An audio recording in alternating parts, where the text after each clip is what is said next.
আসসালামু আলাইকুম। Android application development tutorial সিরিজে আপনাদেরকে আবার স্বাগতম। আজকে আমরা থ্রেড এবং থ্রেড স্প্ল্যাশ স্ক্রিন এবং অডিও নিয়ে আলোচনা করব। প্রথমে আমরা দেখব থ্রেড। থ্রেডটা কি? থ্রেড হচ্ছে আসলে জাভাতে থ্রেড বলতে আমরা যা বুঝি, অ্যান্ড্রয়েডের থ্রেডও ঠিক তাই। আপনি একটি কাজ করছেন ইউআই এ, তার ব্যাকগ্রাউন্ডে আরেকটি কাজ চলছে, সেই ব্যাকগ্রাউন্ডে যে কাজটা চলছে সেই কাজটা করাই হচ্ছে থ্রেড। আমরা থ্রেডকে ব্যবহার করে এখন যে জিনিসটা শিখবো সেটা হচ্ছে কিভাবে করে অ্যান্ড্রয়েডে স্প্ল্যাশ স্ক্রিন বানানো যায়। স্প্ল্যাশ স্ক্রিন হচ্ছে আপনি যখন কোনো একটি অ্যাপ্লিকেশন রান করেন তখন শুরুতে একটি স্ক্রিন দেখিয়ে তারপরে হচ্ছে আপনাকে মেইন অ্যাক্টিভিটি বা হোম অ্যাক্টিভিটিতে নিয়ে যায়। সেই শুরুর স্ক্রিনটা হচ্ছে 2-3 সেকেন্ড বা থাকে, অথবা কোনো ব্যাকগ্রাউন্ডে যদি কোনো একটি বড় কাজ হতে থাকে, যেমন কোনো একটি ফাইল ডাউনলোড বা কোনো একটি ডাটা ডাউনলোড করে নেওয়া, তাহলে সেই কাজটি যতক্ষণ পর্যন্ত হবে ঠিক ততক্ষণ পর্যন্ত ওয়েট করে তারপরে হচ্ছে হোম অ্যাক্টিভিটিতে দেখায়। সেই প্রথমে সেই স্ক্রিনটাই হচ্ছে আমাদের স্প্ল্যাশ স্ক্রিন। আমরা এখানে দুটো অ্যাক্টিভিটি তৈরি করেছি, একটা মেইন অ্যাক্টিভিটি এবং একটা মিউজিক অ্যাক্টিভিটি। অ্যাক্টিভিটি দুইটাতে আসলে তেমন কিছুই নাই, এখন আমরা দেইনি। এটা হচ্ছে আমাদের মেইন অ্যাক্টিভিটিটা এবং মেইন অ্যাক্টিভিটি ডিজাইন, এবং এটা হচ্ছে আমাদের সেকেন্ড অ্যাক্টিভিটি ডিজাইনটা, যেটা হচ্ছে আমাদের মিউজিক অ্যাক্টিভিটি বলছি আমরা। আমরা প্রথমে মেইন অ্যাক্টিভিটির হ্যালো ওয়ার্ল্ডটাকে ফেলে দিই, তারপর মেইন অ্যাক্টিভিটির কোডে যাই, কোডে গিয়ে আমরা এই প্যাডিংগুলো সরিয়ে ফেলি। আমরা এখানে ড্রয়েবল ফোল্ডারের ভিতর স্প্ল্যাশ ডট জেপিজি নামে একটি ফাইল আমরা নিয়েছি, এটাই হচ্ছে আমাদের স্প্ল্যাশ স্ক্রিনের মধ্যে শো করব। আমরা এইটা শো করানো আসলে তেমন কঠিন কিছু না। আমরা ব্যাকগ্রাউন্ডে যদি এটা বসিয়ে দিই, অ্যাট ড্রয়েবল, তারপর কন্ট্রোল স্পেস, আমাদের স্প্ল্যাশ, এখন আমাদের স্ক্রিনটা চলে আসছে। একটা জিনিস এখানে লক্ষণীয় যে আমরা ড্রয়েবল ফোল্ডারের ভিতর যে ফাইলগুলো ইউজ করব, কোনো ফাইলের কোনো লেটার যেন আমাদের আপার কেস না হয় বা কোনো স্পেস না থাকে, এই জিনিসটা আমরা অবশ্যই অবশ্যই মেনটেন করব। এখন আমাদের সেকেন্ড অ্যাক্টিভিটি যে মিউজিক প্লেয়ার, সেইটার আমরা হ্যালো ওয়ার্ল্ডটাকে আমরা লেখাটা চেঞ্জ করে দিতে পারি বোঝার সুবিধার্থে।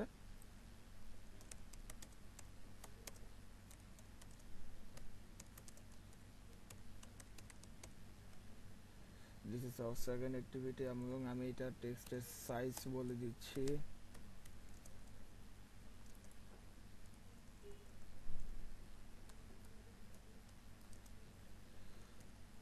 টেক্সট সাইজ হচ্ছে এটা 20 SP।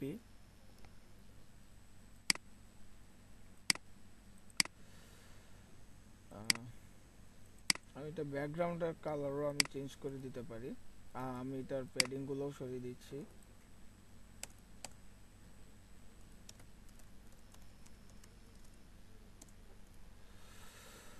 ব্যাকগ্রাউন্ড কালারে আমি একটা কালার করব, সরিয়ে দিই।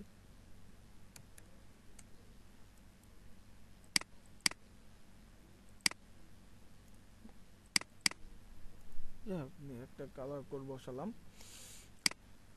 এখন মূলত আমরা থ্রেডের কাজটা করব আমাদের মেইন অ্যাক্টিভিটিতে। আমাদের এই অপশন নন ক্রিয়েট অপশন মেনুটা আমাদের এই মতো দরকার নেই।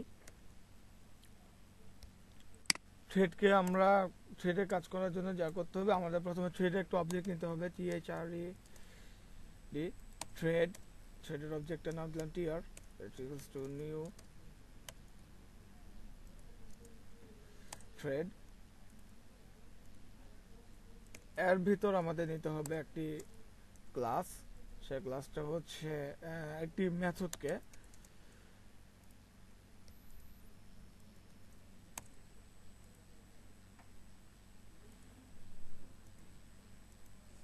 থ্রেডের জন্য প্রথমে আমাদের নিতে হবে থ্রেড ক্লাস। থ্রেড ক্লাসের একটি object thread TR equals to new thread.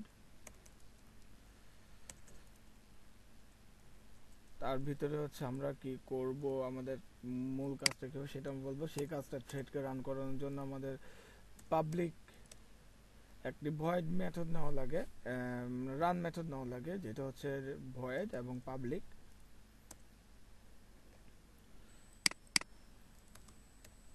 Run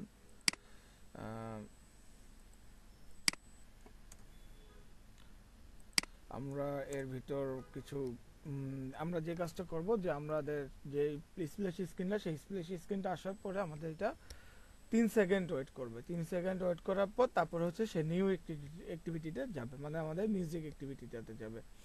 সেটা কিভাবে করা, আমরা একটা মেথড আছে জাভাতে, স্লিপ।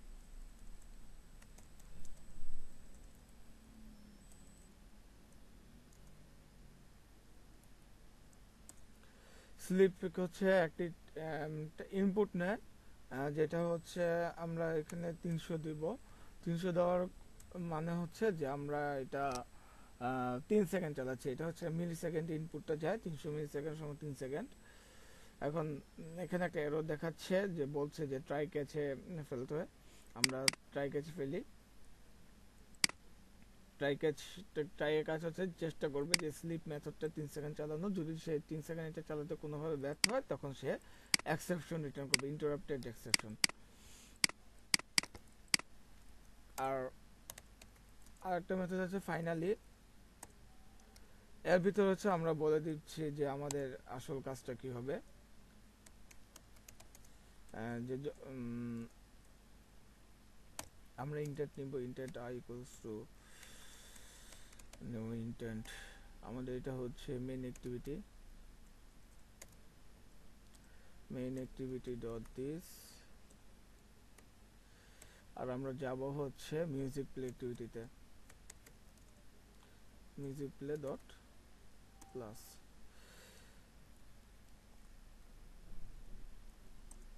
তারপর আমরা কি করব, আমরা স্টার্ট অ্যাক্টিভিটি করে দেব। স্টার্ট অ্যাক্টিভিটির ভিতর আমরা আমাদের যে ইন্টেন্ট আছে, ইন্টেন্টটাকে পাস করে দেব। এখন আপনার মনে হতে পারে যে কাজ শেষ হয়ে গেছে আমাদের, কিন্তু আসলে আমাদের কাজ শেষ হয়নি। আমাদের আসলে এখন আমরা যে থ্রেডটা বানালাম, সেই থ্রেডটাকে এখন আমাদের স্টার্ট করে দিতে হবে। যদি আমরা এটা স্টার্ট না করি, তাহলে আসলে আনলিমিটেড কোনো কাজই হবে না। স্টার্ট করে দিয়েছি। এখন আমরা এটা রান করি।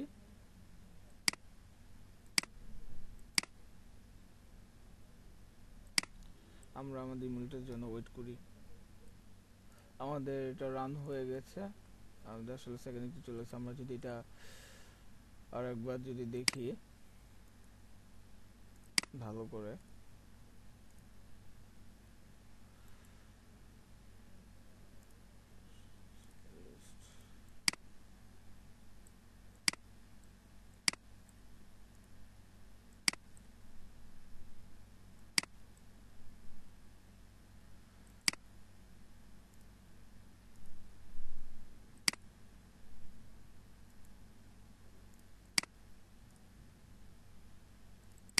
আমাদের অ্যাক্টিভিটিটা রান হয়েছে। আপনারা দেখছেন যে স্প্ল্যাশ স্ক্রিন আসলো, কিছুক্ষণ থাকবে 3 সেকেন্ড, তারপর হচ্ছে যে সে আমাদের সেকেন্ড অ্যাক্টিভিটি চলে আসলো।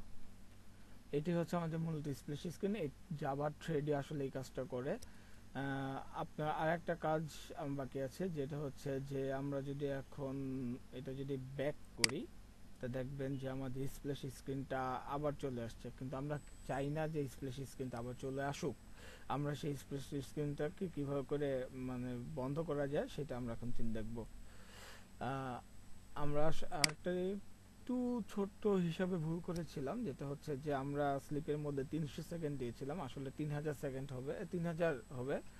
300 দিয়েছিলাম, 3000 হবে, যেটা হচ্ছে যে 3000 মিলি সেকেন্ড সমান 3 সেকেন্ড। আমরা এই হিসাবটাতে একটু ভুল করেছিলাম, আমি করেছিলাম ভুলটা, সেই জন্য আমি দুঃখিত। এখন আমাদের যেটা করতে হবে, যে আমরা অ্যাক্টিভিটির লাইফ সাইকেল আমরা পড়েছি। অ্যাক্টিভিটি লাইফ সাইকেলে যেটা একটা স্টেজ ছিল, প্রত্যেকটা অ্যাক্টিভিটির অন পজ একটা স্টেজ ছিল, সেই স্টেজটাকে আমরা এখন কাজে লাগাবো। আপনারা অ্যাক্টিভিটি লাইফ সাইকেল সম্পর্কে ইতিমধ্যে জেনে গেছেন। অন পজের মধ্যে আমরা কি করব, আমরা আমাদের যে কারেন্ট যে স্প্ল্যাশ স্ক্রিন অ্যাক্টিভিটিটা, সেটাকে আমরা ফিনিশ করে দিব। জাস্ট আমরা ফিনিশ মেথডটাকে কল করব। যাওয়ার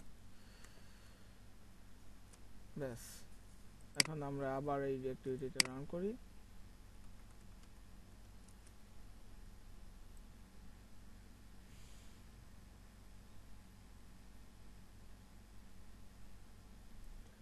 আমাদের অ্যাক্টিভিটিটা রান হলো, আমাদের স্প্ল্যাশ স্ক্রিন, তারপর আমার সেকেন্ড অ্যাক্টিভিটি আসলো। এখন আমি যদি ব্যাক বাটন প্রেস করি তাহলে দেখবো যে আমাদের ফার্স্ট অ্যাক্টিভিটিটা নাই, আমাদের স্প্ল্যাশ স্ক্রিনটা আর দেখাচ্ছে না। আমরা কি করেছি, আমাদের যখন এক অ্যাক্টিভিটি থেকে আরেক অ্যাক্টিভিটিতে যায় তখন হচ্ছে যে আমাদের অন পজ স্টেটকে প্রথমে কল করে, তারপরে হচ্ছে অন স্টপ স্টেটকে কল করে।